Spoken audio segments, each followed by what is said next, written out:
Welcome dear friends, स्वागत करता हूं आप सभी का एक बार फिर से हमारे यूट्यूब चैनल टेक्निकल पॉइंट में। जैसा कि आप सबको पता है कि हम मैथमेटिक्स 2 बड़े बेहतरीन तरीके से कवर करते हुए आ रहे हैं, उसी के अंतर्गत आज का लेक्चर लेके आ चुके हैं। तो पिछले लेक्चर्स में हमने सीखा था सर्कल के कॉन्सेप्ट नंबर 1 के बारे में, जो कि बहुत ही ईजी कॉन्सेप्ट था। उस कॉन्सेप्ट को अपन ने समझा था और उसके प्रीवियस ईयर के क्वेश्चन भी लगाए थे। तो आज अपन पढ़ने वाले हैं सर्कल का कॉन्सेप्ट नंबर 2। देखो, सर्कल में अपन को 3 कॉन्सेप्ट पढ़ने हैं। एक कॉन्सेप्ट अपन पढ़ चुके हैं और एक कॉन्सेप्ट को आज समझेंगे। तो ये कॉन्सेप्ट नंबर 2 होने वाला है। ये भी बहुत ही इजी है। बस आपको क्या करना है, अपने माइंड को बस लगा के रखना है फोन पे, ठीक है, और कहीं भटका के नहीं रखना है यहाँ वहाँ। तो फोन पे मतलब ये नहीं कि आप इंस्टाग्राम चलाएंगे, इसका मतलब ये है कि आप केवल वीडियो देखेंगे और समझेंगे, ठीक है। आपकी प्रेजेंस ऑफ माइंड की उपस्थिति कहाँ होनी चाहिए, केवल और केवल लेक्चर को समझने में। ऐसा नहीं कि यहाँ पे पढ़ाई कर रहे हैं, वहां पे सोच रहे हैं अरे यार वो सब्जी वाला आ रहा है, सब्जी लेने जाना है, खाना बनाना है। ये कुछ नहीं सोचना हमें, ठीक है। हमें केवल क्या करना है, स्टडी करनी है। देखो मार्कर भी गिर गया ये सोचते सोचते। अब बढ़ते हैं बोर्ड पे, समझते हैं कॉन्सेप्ट नंबर 2 को बहुत ही बेहतरीन तरीके से। और ये कॉन्सेप्ट है, ये कॉन्सेप्ट किसका है, ये कॉन्सेप्ट है सर्कल का। सर्कल का कॉन्सेप्ट नंबर 2 है ये। तो क्या कह रहा है कॉन्सेप्ट नंबर 2, जब किसी सर्कल के डायमीटर के 2 पॉइंट दिए हों और कहा जाए कि सर्कल की इक्वेशन आप फाइंड कीजिए। सर्कल की इक्वेशन क्या है भाई, फाइंड कहा जाएगी, सर्कल की इक्वेशन फाइंड कीजिए, तब आप क्या करेंगे। तो सबसे पहले इस कॉन्सेप्ट को समझते हैं, ये कहना क्या चाह रहा है। कॉन्सेप्ट नंबर 2 कहना क्या चाहते हो। तो देखिए, आपके पास दिया है कोई सर्किल, ये क्या है, आपका पास एक सर्किल है। अब सर्कल है तो इसका कोई वो होगा, क्या नाम से, सेंटर भी होगा। अब सेंटर है तो इसकी क्या रेडियस भी होगी। तो ये क्या है, रेडियस है। रेडियस का डबल क्या होता है मेरे भाई, रेडियस का डबल होता है डायमीटर। तो ये आपका क्या होगा, टोटल आपका ये क्या है, आपका डायमीटर, यहां से लेके यहां तक का डायमीटर है। अब ये डायमीटर है आपके पास। और देखिए अपन पढ़ रहे हैं कोऑर्डिनेट ज्योमेट्री।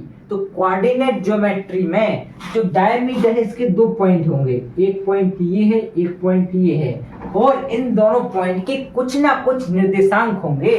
तो अपन मान रहे हैं पॉइंट नंबर 1 के निर्देशांक क्या है, x1, y1। पॉइंट नंबर 2 के निर्देशांक क्या है यहाँ पे, x2, y2। ये आपको दिए हैं 2 पॉइंट और उनके निर्देशांक। और आपसे कहा जा रहा है कि इस सर्कल की इक्वेशन फाइंड कीजिए, तब आप क्या करेंगे, तब आप लगाएंगे फॉर्मूला नंबर 2। फॉर्मूला नंबर 1 अपन ने समझा था कॉन्सेप्ट नंबर 1 में, और ये होने वाला है फॉर्मूला नंबर 2। तो क्या होता है, x माइनस x1, यहां पे आएगा x माइनस x2। यहाँ पे क्या है, इन दोनों का मल्टीप्लिकेशन हो रहा है, बीच में किसी का साइन नहीं लगा, मतलब मल्टीप्लाई का लगा है। फिर आएगा बीच में प्लस का साइन, फिर यहाँ पे by minus by 1 multiplied by minus by 2 is equal to 0। तो ये रहता है आपका फॉर्मूला नंबर 2। जब आपको डायमीटर दिया हो और कहा जाए कि सर्कल की इक्वेशन फाइंड कीजिए, तब आप इस फॉर्मूले का यूज करेंगे। क्या करेंगे मेरे भाई, यूज करेंगे। अब देखो समझते हैं एक एग्जांपल के थ्रू। तो एग्जांपल को देखेंगे अपन। ये क्या है, आपके पास एक सर्कल है, सर्कल का डायमीटर है।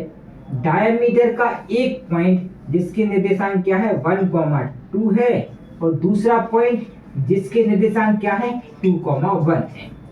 तो इस एग्जांपल को हमें करना है सॉल्व। अब इसको सॉल्व करने के लिए सबसे पहले हम क्या लिखेंगे, गिवन डेटा लिखेंगे। गिवन डेटा में देखिए पॉइंट नंबर 1 है, पॉइंट नंबर 1 के निर्देशांक ये हैं, पॉइंट नंबर 2 के निर्देशांक ये हैं। तो यहाँ पे अपन को क्या लिखना है, यहाँ पे अपन को लिखना पड़ेगा x1, y1, y2 और x2, ठीक है। तो यहाँ पे देखिए x1 कितना है अपना, देखिए फर्स्ट पॉइंट ये है, तो फर्स्ट पॉइंट पे x1 कितना है आपका, 1 है, y1 आपका 2 है, ये है y1, क्या है मेरे भाई, ये y1 है।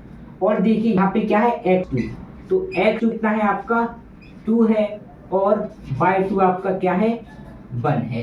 तो आपको ये वैल्यू मिल चुकी है, आपने ये लिख ली है। अब ये वैल्यू जब आप इस फॉर्मूले में पुट करेंगे तो आपकी इक्वेशन आ जाएगी। आएगी। तो कैसे आएगी मेरे भाई इक्वेशन, x माइनस x1 क्या है आपका यहाँ पे 1 है, फिर multiplied by x minus x2 क्या है आपका यहाँ पे 2 है, फिर उसके बाद बीच में लगाया प्लस का साइन लगाया, फिर उसके बाद क्या हुआ ब्रैकेट लगाया बाय माइनस बाय वन कितना है आपका यहाँ पे 2 है, multiplied by minus by two कितना है आपका 1 है, इज इक्वल टू क्या है 0 है। तो ये बन गई आपके पास इक्वेशन। ये प्रॉपर इक्वेशन नहीं बनी अभी अपन को क्या करना पड़ेगा, इसका सॉल्यूशन करना पड़ेगा, क्योंकि अगर एग्जाम में इतने लल्लू क्वेश्चन आने लगे तो आप तो बन जाओगे क्या मैथमेटिक्स के वैज्ञानिक, तो इतने इजी क्वेश्चन नहीं आते। अब क्या करेंगे अपन, इन दोनों का मल्टीप्लाई करेंगे प्लस इन दोनों का मल्टीप्लाई करेंगे, फिर जो भी वैल्यू आएगी वो आपकी इक्वेशन होगी। तो कैसे करते हैं मल्टीप्लाई, पहले इस x का मल्टीप्लाई किससे होगा, x से होगा, फिर x का मल्टीप्लाई किससे होगा 2 से होगा, फिर उसके बाद क्या आएगा -1 का मल्टीप्लाई x से होगा, फिर -1 का मल्टीप्लाई -2 से होगा। तो देखिए क्या हो रहा है यहाँ पे, पहले x का मल्टीप्लाई x से कीजिए, कितना आएगा x² आ जाएगा, फिर बीच में लगा है माइनस का साइन तो माइनस का साइन लगा दिया, फिर x का मल्टीप्लाई जब आप 2 से करेंगे तो क्या जाएगा मेरे भाई 2x आ जाएगा, आएगा कि नहीं आएगा। अब क्या हो रहा है, -1 का मल्टीप्लाई अपन करेंगे x से, देखो पहले आगे वाली टर्म का मल्टीप्लाई अपन दोनों टर्म से कर लिया, फिर उसके बाद पीछे वाली टर्म का मल्टीप्लाई अपन दोनों टर्म से करेंगे, इन दोनों टर्म से करेंगे।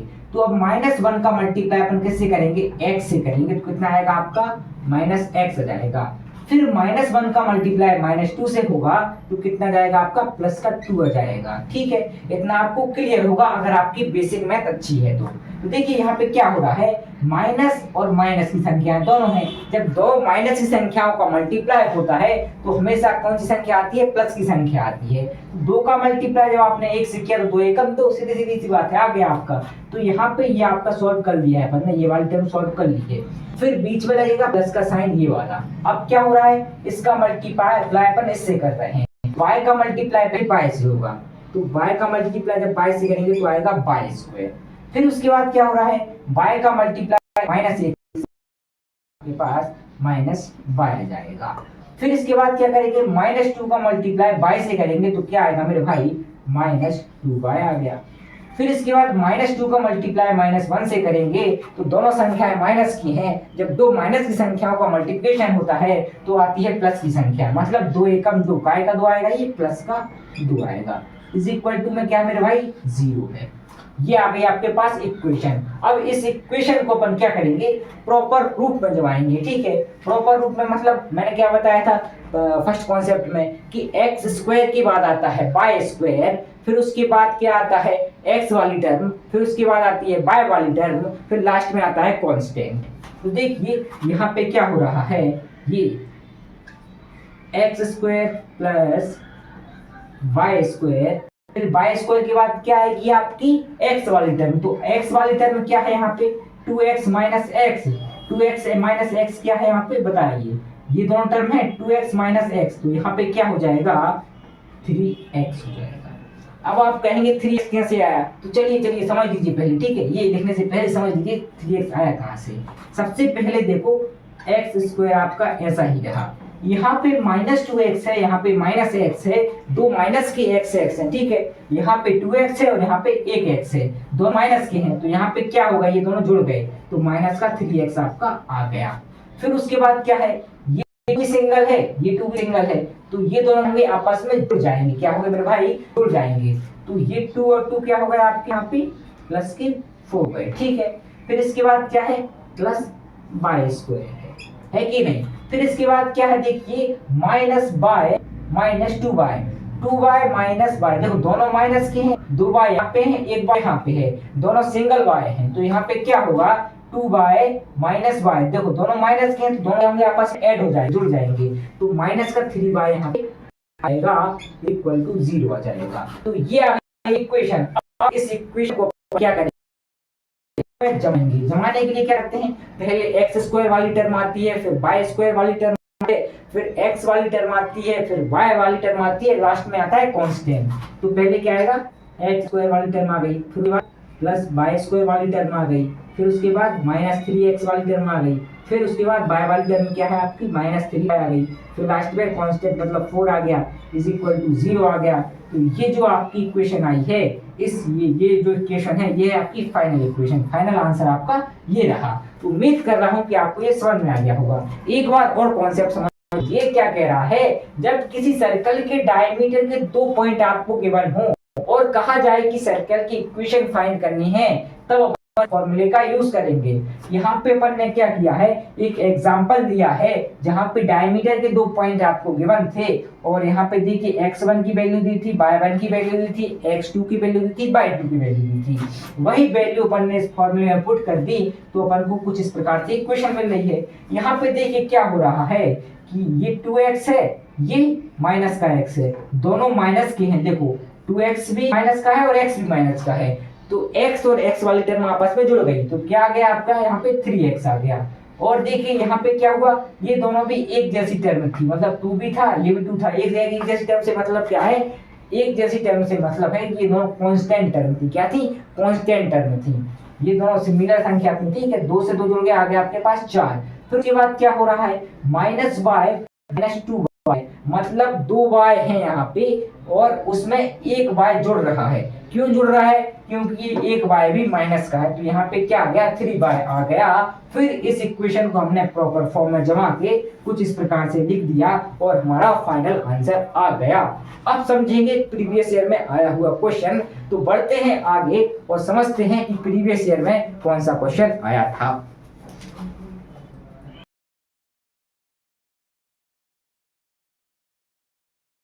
तो फ्रेंड्स अब हम समझेंगे एक बेहतरीन क्वेश्चन जो कि प्रीवियस ईयर में आया है। तो क्वेश्चन क्या कह रहा है, क्वेश्चन कह रहा है find the equation of circle whose coordinates of end point diameter are 1, 3 and 3, 5। अब देखिए ये क्वेश्चन क्या कह रहा है वो समझते हैं हम कि एक सर्कल है आपके पास, ये क्या है आपके पास सर्कल है। अगर आप एग्जाम में डायग्राम बनाएंगे ना तो भाई आपकी कॉपी में 4 चांद लग जाएंगे। तो ये क्या है, आपका सर्कल है, इसका डायमीटर ये है, ठीक है। डायमीटर के एंड पॉइंट आपको गिवन है, क्या क्या गिवन है भाई, इसके कोऑर्डिनेट गिवन है कितना 1, 3, इस वाले पॉइंट का कोऑर्डिनेट गिवन है और इस वाले पॉइंट की कोऑर्डिनेट मतलब निर्देशांक आपको गिवन है कितना है 3, 5। उम्मीद कर रहा हूं कि आपको इतना समझ में आ गया होगा। और कह रहा है क्वेश्चन कि इस सर्कल की इक्वेशन आप फाइंड कीजिए। तो सबसे पहले अपन लिखेंगे given data, given data. Given data में हम क्या लिखते हैं भाई, गिवन डेटा में लिखते हैं x1। x1 कितना है, यहां से देखिए कितना है आपके पास 1 आ गया। और क्या है भाई x2, x2 मतलब ये वाला, यहाँ पे 3 आ गया। फिर y1 मतलब ये वाला y, तो यहाँ पे 3 आ गया। फिर उसके बाद y2 कितना आ गया आपके पास 5 आ गया। तो ये हमें गिवन है, हमें फाइंड क्या करना है, सर्कल की इक्वेशन को फाइंड करना है। यहाँ पे हम लगाएंगे फॉर्मूला अभी जो जस्ट मैंने कॉन्सेप्ट समझाया था वो वाला कॉन्सेप्ट आप यहाँ पे अप्लाई कर देंगे। क्या कॉन्सेप्ट था, x माइनस x1 था, ठीक है। फिर उसके बाद x minus x2 plus y minus y1 multiplied by y minus y2 is equal to 0। उम्मीद कर रहा हूं कि आपको ये बड़े बेहतरीन तरीके से समझ में आ गया होगा। अब क्या करेंगे हम कि जो x1, x2, y1, y2 है उसकी वैल्यू इस फॉर्मूले में पुट कर देंगे। ये जो चीज है, ये जो आइटम है, ये क्या है, फॉर्मूला है। क्या है मेरे भाई, फॉर्मूला है। इस फॉर्मूले में पुट करेंगे तो आपको सर्कल की इक्वेशन मिल जाएगी। तो क्या मिलेगी यहाँ से, x माइनस x1 कितना है 1 है, फिर x माइनस x2 कितना है 3 है, इसके बाद प्लस का साइन है, फिर y माइनस y1 कितना है 3 है, फिर मल्टीप्लाइड y माइनस y2 कितना है यहाँ पे 5 है, इज इक्वल टू 0। अब क्या करेंगे, इसको अपन सॉल्व करेंगे। तो देखिए इन दोनों का मल्टीप्लाई होगा प्लस इन दोनों का मल्टीप्लाई होगा। करिए मल्टीप्लाई कैसे करते हैं। अगर आपको बेसिक मैथ अभी क्लियर नहीं है तो प्लीज कमेंट करके जरूर बता दीजिएगा, उसमें हम आपकी हेल्प जरूर कर देंगे, ठीक है। एक अलग से वीडियो बना देंगे जहां पे आपको ये मल्टीप्लिकेशन करना हम आपको सिखा देंगे, ठीक है। अगर प्रॉब्लम आ रही है तो, नहीं आ रही तो कोई बात नहीं, हम सब जरूर कर दीजिएगा कमेंट में। तो देखिए क्या होगा, इसका मल्टीप्लाई हम इसमें करेंगे तो कितना आएगा एक्स स्क्वायर, फिर x का मल्टीप्लाई -3 से होगा तो कितना आ जाएगा 3x आ जाएगा। फिर 1 का मल्टीप्लाई जब आप x से करेंगे तो -x आ जाएगा। फिर -1 का मल्टीप्लाई -3 से होगा तो कितना आ जाएगा प्लस का 3 आ जाएगा। ये आपने सॉल्व कर लिया है। फिर बीच वाला प्लस का साइन लगाएंगे, फिर इसका मल्टीप्लाई इससे करेंगे तो कितना जाएगा बाय स्क्वायर आ जाएगा। फिर बाय का मल्टीप्लाई -5 से होगा तो कितना जाएगा -5 बाय आ जाएगा। फिर 3 का -3 का मल्टीप्लाई बाय से होगा तो कितना जाएगा -3 बाय आ जाएगा। फिर -3 का मल्टीप्लाई -5 से होगा तो कितना आ जाएगा प्लस का 15 आ जाएगा। 3 5 15, ठीक है, काय का प्लस का आ जाएगा इज इक्वल टू 0। अब क्या करेंगे अपन, इसको सॉल्व करेंगे। तो सॉल्व कैसे करते हैं, एक्स स्क्वायर माइनस, देखिए x square minus 3x minus x. तो यहाँ पे क्या है, दोनों जो x की टर्म्स हैं माइनस की हैं तो ये क्या होंगी आपस में ऐड हो जाएंगी। तो 3x में x अपन ऐड करेंगे तो कितने हो जाएंगे, यहाँ पे 4x ऐड हो जाएगा। क्यों हो जाएगा, क्योंकि यहाँ पे 3x है, एक x अपन यहाँ पे जोड़ दिया तो क्या हो गया 4x हो गया। फिर इसके बाद प्लस ये 3 और ये 15, ये क्या है कांस्टेंट टर्म है। तो ये कांस्टेंट टर्म क्या होती है आपस में जुड़ जाती हैं। तो देखिए जुड़ेंगे क्यों, क्योंकि ये पॉजिटिव साइन है यहाँ पे इसलिए जुड़ जाएंगे। अगर दोनों संख्याएं यहाँ पे पॉजिटिव हैं तो वो ऐड हो जाएंगी।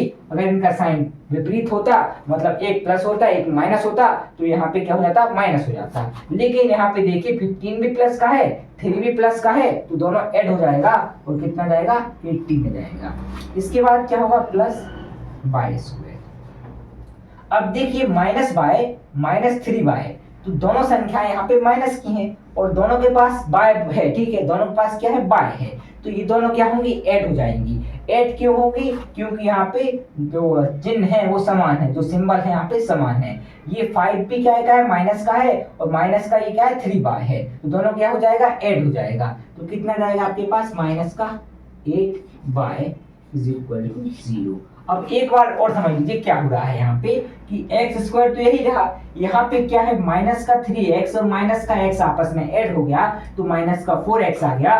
फिर ये 3 और ये 15 ये क्या है दोनों कांस्टेंट है तो ये आपस में क्या हो गए ऐड हो गए। ऐड इसलिए हुए क्योंकि यहाँ पे दोनों के चिन्ह समान थे। अगर चिन्ह विपरीत होते तो ये दोनों क्या हो जाते माइनस हो जाते। तो यहाँ पे चिन्ह समान थे, इन दोनों को अपन ने ऐड कर दिया, आ गया यहाँ पे 18 बाय स्क्वायर आपका ऐसा ही रहा। यहाँ पे -5 बाय था -3 था तो -5 बाय में -3 ऐड होगा तो कितना जाएगा माइनस का 8 बाय जाएगा। अब इसको हम किस रूप में जमाएंगे, एक अच्छे से रूप में जमा लेंगे। आप चाहे तो इस प्रकार भी लिख सकते हैं। अच्छे रूप का मतलब ये एक अच्छी फॉर्म रहती है। इसकी फॉर्म में क्या रहता है, पहले एक्स स्क्वायर आता है, फिर उसके बाद बाय स्क्वायर आता है, फिर एक्स वाली टर्म आती है, फिर बाय वाली टर्म आती है और लास्ट में कांस्टेंट आता है। तो क्या होगा देखिए एक्स स्क्वायर वाली टर्म आ गई, फिर यहाँ पे क्या है प्लस 4 बाय स्क्वायर, तो बाय स्क्वायर वाली टर्म आ गई। फिर इसके बाद क्या आती है एक्स वाली टर्म आती है तो -4x ये वाला। फिर इसके बाद क्या आती है बाय वाली टर्म आती है तो -8 बाय। लास्ट में क्या आता है आपका कांस्टेंट आता है, तो कांस्टेंट क्या है आपका 18 इज इक्वल टू 0। तो ये जो चीज मिली आपको ये क्या है, ये फाइनल आंसर आपका हो गया। आई होप कि आपको ये क्वेश्चन क्लियर होगा। बहुत ही इजी क्वेश्चन था, बहुत ज्यादा कठिन नहीं था, ठीक है ना। एक बार और समझ लीजिए, क्वेश्चन कह रहा था find the equation of circle whose coordinates of end point diameter are, ये आपको गिवन थे। तो अपन ने सबसे पहले क्या किया, एक डायग्राम बनाया, उसका एक पॉइंट के निर्देशांक ये हैं, दूसरे पॉइंट के निर्देशांक ये हैं। यहाँ से अपन ने x1 और y1 की जो वैल्यू है वो यहाँ पे गिवन डेटा में लिख दी और फिर क्या किया फॉर्मूला लगाया, फॉर्मूले में ये वैल्यू पुट कर दी, फिर यहाँ पे इन दोनों का मल्टीप्लाई कर दिया तो अपन को ये मिल गया, फिर इन दोनों का मल्टीप्लाई किया तो अपन को ये मिल गया, फिर अपन ने टोटल सॉल्व करने के बाद इक्वेशन ये मिल गई। अब इक्वेशन को हमने एक अच्छे रूप में जमाने के लिए क्या कर दिया, पहले एक्स स्क्वायर वाला टर्म ले लिया, उसके बाद बाय स्क्वायर वाला टर्म ले लिया, फिर उसके बाद x वाला टर्म ले लिया, सिंगल x वाला, ठीक है। फिर उसके बाद क्या किया हमने बाय वाला टर्म ले लिया, फिर उसके बाद कांस्टेंट ले लिया, बस आपकी फॉर्म बन गई ये अच्छी, और ये आपका फाइनल आंसर हो गया। उम्मीद कर रहा हूं कि आपको कोऑर्डिनेट ज्योमेट्री के सर्कल का जो दूसरा कॉन्सेप्ट है वो बड़े बेहतरीन तरीके से समझ में आ गया होगा। अब एक प्रैक्टिस क्वेश्चन आपके लिए मैं दे रहा हूं, वो प्रैक्टिस के लिए होगा। तो प्रैक्टिस क्वेश्चन ये है कि आपको एक सर्कल है दिया है, और सर्कल के एंड पॉइंट पर आपको दिया है 3, 4, और ये क्या है आपका 4, 3। ये दूसरे पॉइंट के कोऑर्डिनेट दिए हैं, मतलब निर्देशांक दिए हैं। फर्स्ट पॉइंट के निर्देशांक ये है, सेकंड पॉइंट के निर्देशांक ये है। तब आप सर्कल की इक्वेशन फाइंड कीजिए, और जो आंसर आएगा उसको कमेंट जरूर कर दीजिएगा। अगर सही होगा तो हम चेक कर लेंगे, और गलत होगा तो आपको एक बार अच्छे से कैलकुलेशन करना सिखा देंगे। तो आज के लिए इतना ही, मिलते हैं अगले वीडियो में। अगर आप हमारे चैनल पर नए आए हैं तो प्लीज़ चैनल को सब्सक्राइब कर दीजिए। अगर वीडियो पसंद आ रहे हैं तो वीडियो को लाइक कर दीजिएगा। और आज के लिए इतना ही, आगे बढ़ते हैं, तब पाएंगे कुछ और। तब तक के लिए थैंक्स फॉर वॉचिंग।